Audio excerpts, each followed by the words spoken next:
Andhra Pradesh Congress party అధ్యక్షురాలు YS Sharmila తన అన్న జగన్మోహన్ రెడ్డిని, వైఎస్ భారతిని, అలాగే సాక్షి పత్రికను ఉద్దేశించి కొన్ని సంచలనమైనటువంటి వ్యాఖ్యలు అయితే చేశారు.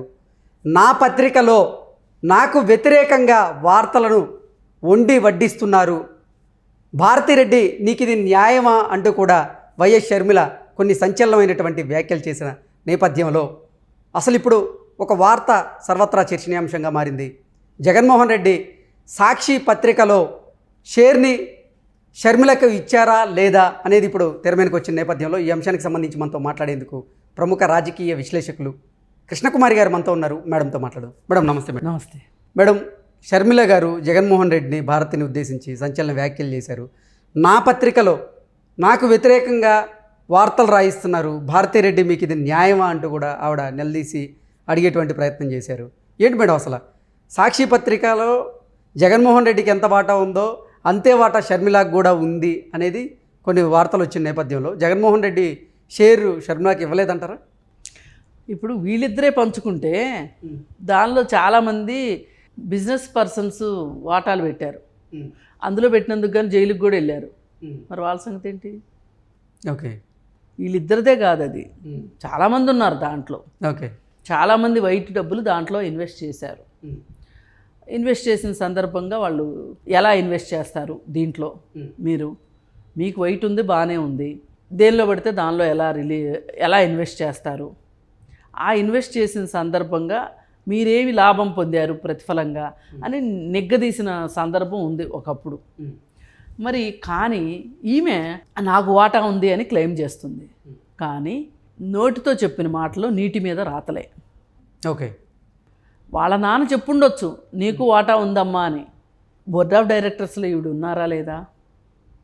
ఆ మీటింగులకి ఈవిడ వెళ్తున్నారా లేదా?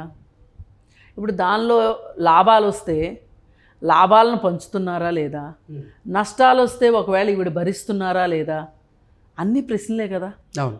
ఈ ప్రశ్నలన్నిటికీ సమాధానం లేకుండా ఇప్పుడు ఈవిడ నా గురించి వార్తలు ఎట్లా రాస్తారు, అది నా పత్రిక అని అంటే నవ్విపోతారు. అంటే నాకు వ్యతిరేకంగా నా సొంత పత్రికలోనే వార్తలను వడ్డిస్తున్నారు.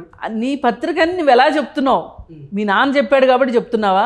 మీ నాన్న చెప్పినవన్నీ అవ్వాలని ఎక్కడుంది? నీకు నిజంగా అందులో షేర్ ఉందా?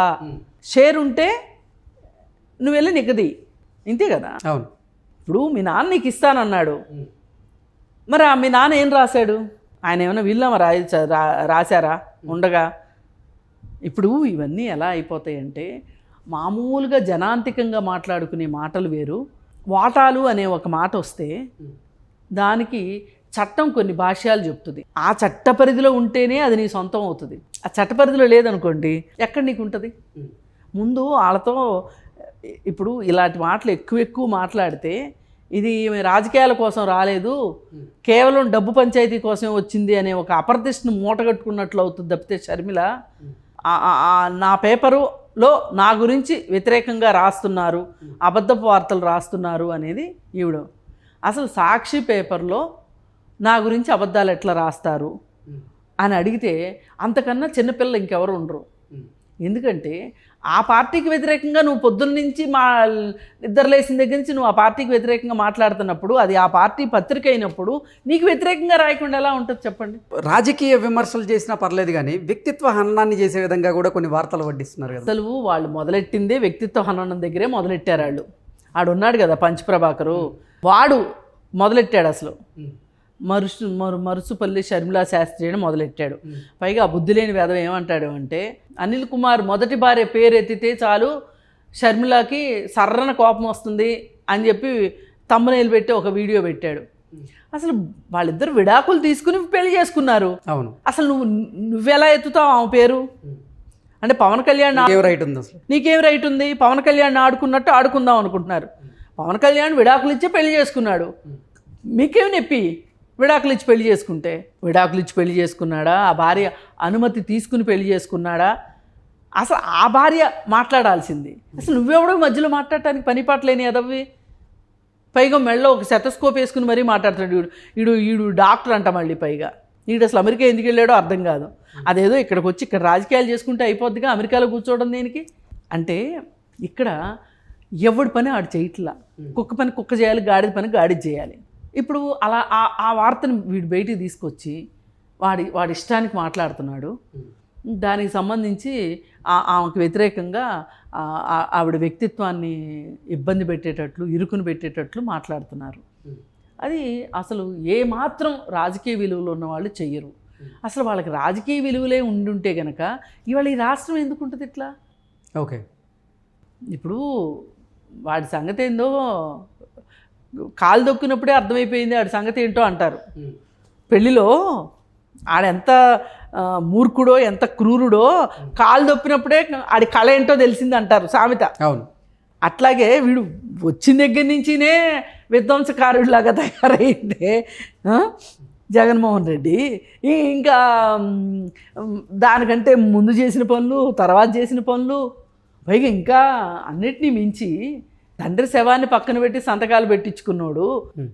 అతని దగ్గర మీరు మంచి మర్యాదలు, మాన మర్యాదలు మీరు ఎట్లా ఆశిస్తారు? అసలు మ్యానుఫ్యాక్చరింగ్ డిఫెక్ట్స్ తోటి పుడతారే కొంతమంది, వాళ్ళేమి చేయలేము.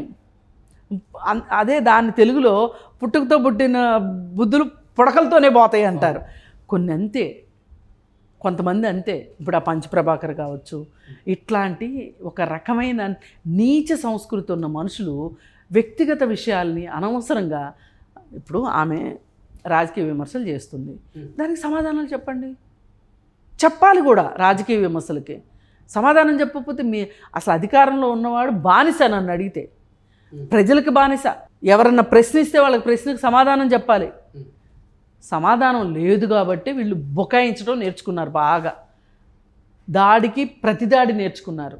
అందుకని షర్మిల గురించి ఇంతకంటే మంచి వార్తలు రాస్తారని కానీ, మంచిగా వ్యవహరిస్తారని కానీ నాకైతే నమ్మకం లేదు.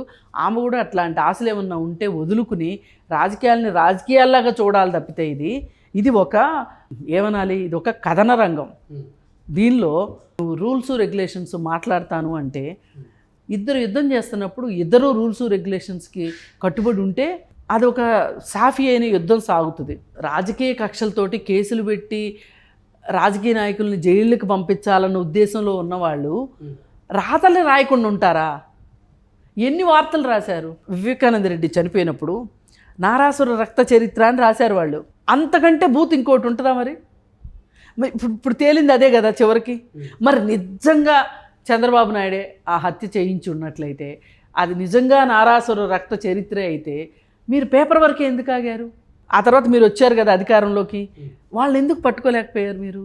అంటే షర్మిల ఒక్కదాని మీదే ఈ దాడి జరగట్లేదు, ఎవరు అడ్డొస్తే వాళ్ళ మీద ఈ దాడులు జరుగుతున్నాయి, సోషల్ మీడియా వేదికగా జరుగుతున్నాయి. ఇప్పుడు ఒకప్పుడు 4 సంవత్సరాల క్రితం, 5 సంవత్సరాల క్రితం టీడీపీ పార్టీలో సోషల్ మీడియాలో యాక్టివ్గా ఉన్న వాళ్ళందరూ ఇప్పుడు ఎక్కడున్నారు చెప్పండి? ఆ మహిళలు ఎక్కడున్నారు? ఇప్పుడు వాయిస్ ఉందా వాళ్ళకి? లేదు. ఎందుకు వాయిస్ లేదు? వాళ్ళకి ఏవేవో కాంటాక్ట్స్, ఏవేవో ఆరోపణలు వాళ్ళ మీద చేసి వాళ్ళని అస్సలు సోషల్ మీడియాలోకి రావాలంటేనే భయం ఎత్తేసేటట్లు చేశారు కదా. మరి నిన్ను మాత్రం వదిలిపెడతారని ఎందుకు అనుకుంటున్నావు? ఎవరి దగ్గర నువ్వు ఒక మర్యాద కోరుకుంటున్నావు అనేది నీకు తెలియాలి.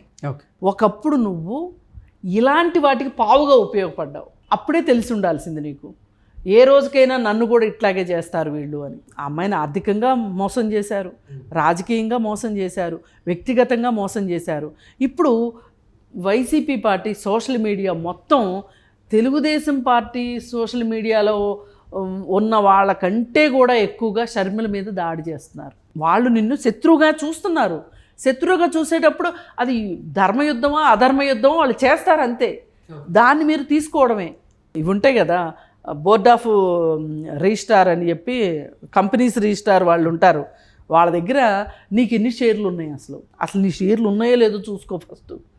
అది నా పత్రిక అని కోలబెట్టే బదులు అసలు ఈమె నిజంగా ఈమెకి షేర్ ఉందో లేదో చూసుకుంటే ఒక క్లారిటీ వస్తుంది. వినే వాళ్ళకి మనకు కూడా ఒక క్లారిటీ వస్తుంది. ఏది ఏమైనా షర్మిల ఎంత మొత్తుకున్నా వాళ్ళ రాజకీయాలకి ఆమె అడ్డొచ్చింది కాబట్టి, వాళ్ళ కాళ్ళకి అడ్డుపడుతుంది కాబట్టి తొలగించుకునే ప్రయత్నాలే చేస్తారు వాళ్ళు. నయానా భయానా చేస్తారు, సామవేద దాన దండోపాయాల్లో చేస్తారు తప్పితే షర్మిల మట్టుకు వదలరు వాళ్ళు.